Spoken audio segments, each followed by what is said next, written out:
F'nofs il-lejl ta' bejn il-ġimgħa u s-sibt li ġej se jefqu t-titjiriet kollha lejn Malta bħala mezz ta' prekawzjoni kontra t-tixrid tal-coronavirus.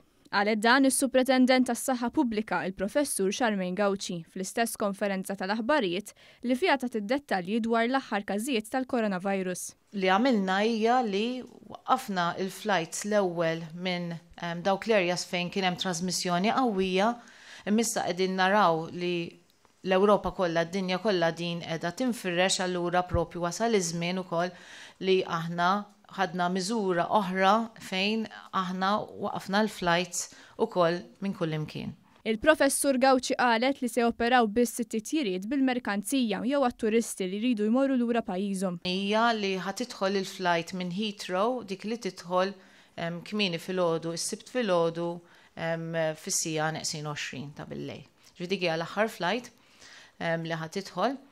Xorta jekk ħatibqgħu taraw l-ajruport, xorta ħatibqgħu taraw ajruplani niżlin. Dawk ħajkunu ajruplani vojta li niżlin biex ikun jistgħu jieħdu il-barranin u t-turisti li għandna u Malta.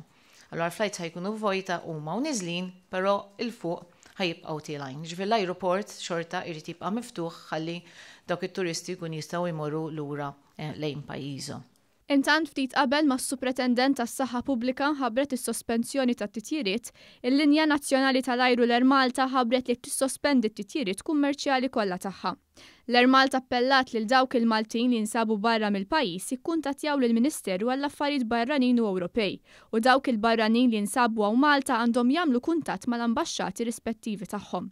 L-Air Malta spjegat li dawk li kellhom il-biljetti maqtuwajn wara dawn il-jumejn li ġejjin jistgħu jitolbu għar-rivużjoni.